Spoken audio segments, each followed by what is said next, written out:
Nagsimula ang episode sa isang madilim at tensyonadong tagpo sa isang lihim na pasilidad, kung saan si Slur ay determinadong pinakawalan ang apat na pinakamapanganib na bilanggo sa death row.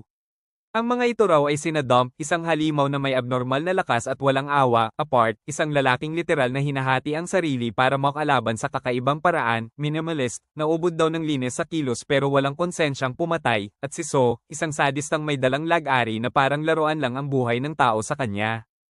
Kasabay nito, ikinwento rin na sina Sakamoto, Shin, at Lo ay abala sa pangangalap ng impormasyon mula sa mga lead na iniwan ni Wutang. Ayon sa kwento, alam na raw nila na may bagong galaw si Slur at hindi ito basta-basta.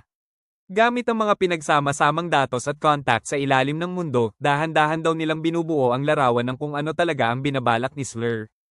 Ipinakita rin na ang mga miyembro ng Order, sina Nagumo, Osaragi, Shishiba, at Hyo, ay may sarili ring pagpupulong.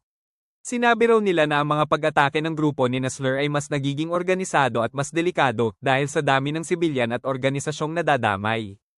Ayon kay Nagumo, kinumpirma raw ng impormasyon ng Order na ang apat na killer ay umaatake sa mga highly secured na lugar, gaya ng mga ahensya ng gobyerno, mga lihim na laboratorio, at dating base ng mga hitman. Napagpasyahan din daw ng Order na hindi na pwedeng hayaan pang lumaganap ang mga kalaban, kaya kailangan na raw silang sugpuin agad bago pa madagdagan ang pinsala. Ipinahiwatig ni Shishiba na baka hindi lang basta paghahasik ng takot ang layunin ng grupo ni Slur, kundi may mas malalim na plano ito na unti-unting ibinubunyag sa likod ng mga kilos. Ipinakita raw sa eksena na habang nag-eensayo si Heisok, biglang dumating si Nagumo upang makipag-usap kay Sakamoto. Ipinaliwanag daw ni Nagumo na mas mainam kung huwag muna silang makialam sa mga bagong lumabas na serial killers dahil ang Order na ang baalang humawak sa kanila. Ayon daw sa kanya, delikado ang mga ito at hindi basta-basta pwedeng harapin. Ngunit sinabi raw ni Sakamoto na hindi siya sang-ayon sa ideyang iyon.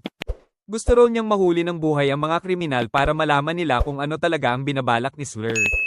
Ipinunto niya na mahalaga ang impormasyon mula sa mga ito. Dito raw pinunan ni Nagumo si Sakamoto at sinabi niyang baka hindi pa handa si Sakamoto para sa ganitong laban, lalo't hindi na siya kasing lakas ng dati. Bagamat bahagyang pabiro ang tono, halatang may laman ang kanyang sinabi na tila sinusukat ang desisyon ni Sakamoto. Ikinwento na habang namimili sina Shin at Lo sa isang supermarket, napansin raw ni Shin ang isang lalaking kaina hinala ang kilos. Naalarma raw agad si Shin dahil sa kakaibang presensya ng estranghero. Bigla raw silang inatake ni So, isa sa mga nakakawalang serial killer. Ikinwento na hindi nila inaasahan ang pag-atake kaya napilitan silang lumaban kahit na hindi pa sila handang harapin ang ganong kalakas na kalaban. Nabanggit sa usapan na kailangan nilang sabayan ang hakbang ni Sakamoto at maging mas matatag sa bawat misyon. Kaya kahit alanganin, lumaban si Shin kay So. Sa simula raw ng laban, hindi umubra ang estilo ni Shin. Malinaw na malayo ang agwat nila ni So pagdating sa lakas, bilis, at karanasan sa labanan. Mabilis at mabangis ang naging atake ni So, pinalibutan niya sina Shin at Lo gamit ang kanyang palakol, sinira ang mga gamit sa paligid, at sinikap silang patayin ng walang pag-aalinlangan. Habang si Shin naman ay hirap sa pagbabasa ng isip ni So dahil sa sobrang violent at magulong intensyon nito.